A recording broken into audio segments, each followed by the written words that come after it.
Hi, Rich Karuba for bowlingball.com. I want to talk to you about bowling jokes and humor. I did an article in Bowlversity, and you probably saw it as you scroll down to find this video about bowling jokes and humor, because I thought it would be fun to break up the routine of giving instructional information or talking about the bowling industry in general, and try to find a little way that we can all enjoy humorous anecdotes or stories we might have heard and share them with one another, where you can type in your comment below the article, whether you found it on the newsletter or whether it's in Bowlversity and you happen to find this article and this video accordingly. And you can put in your own humorous anecdotes or what you heard and share with us. It might be fun for all of us to read and find some funny stuff, as long as we keep it clean, folks, and it's not off-colored. I did a couple of little corny jokes, I guess, because I'm not much of a humorist and certainly not a good joke teller. In fact, I don't even remember jokes real well. I wish I could. People that can do that are gifted. I go bowling at least once a week in league to make sure I still hate the game. I heard that one. Also, one I found on the internet, which was kind of corny, but it's cool. If you can't hear a pin drop, then something's definitely wrong with your bowling. Okay. You might have better jokes, funnier ones. I did put a nice long story in there that actually happened to me from my early days on the PBA Tour around 1970. One of the great Hall of Fame champions, Billy Hardwick, of the time, and maybe you younger people haven't heard the name, but Billy was the first professional bowler to do a national TV commercial for a major beer company at the time. So, and he was two-time Player of the Year in the 1960s, and one of the funniest people and the nicest people I've ever known in my life. I treasure his friendship. I went up to Portland, Oregon. It was only the third tournament or something like that when I first started bowling as a rookie, and I always wanted to make the match play finals, to make the cut, to bowl in the top 24 or top 16, whatever it was at the time. And so I got to bowl matches against all the great players that I'd seen on TV and read about. It was a goal of mine to do that because I had no idea when I started out. I really didn't know if I was going to be halfway successful or what.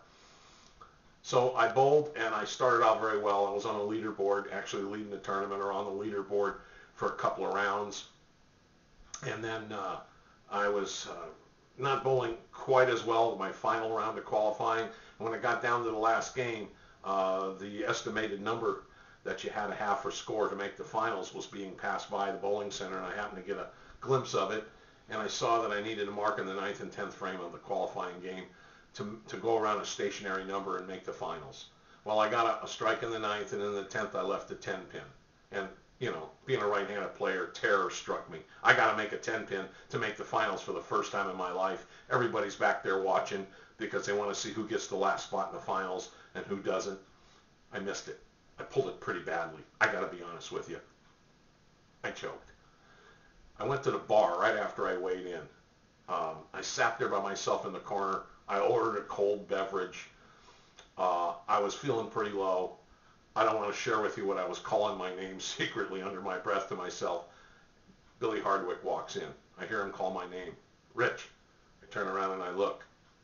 I just acknowledged him, but I didn't say anything.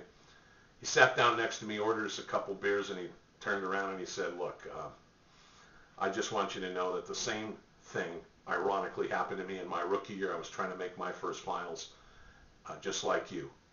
And I said, really? He said, yeah, and I left a 10 pin just like you. I said, no kidding. He says, and I was pretty nervous about having to make that spare to make the finals, same thing as you. And I said, really? I guess you missed yours too, huh? And he looked at me and he said, no, Rich, I made mine. He stuck it to me good, a good zinger. But it got me laughing, it got me loose, and I started to think after that nothing was that important in life that you had to get that tense and feel that bad about. It was just a game I was playing, and it made it easier the next time I was faced with it, and certainly I broke through and I was able to go on over the years to make the finals many, many, many times. So anyway, I just wanted to share that with you. Share your jokes or humor with us. Type it in there under the article. We hope you enjoy it, and if it's something you don't like or you don't want to read about too, put a message in there, and I won't do it again in the future. But anyway, thank you for your time. I appreciate it, and we wish you all the best.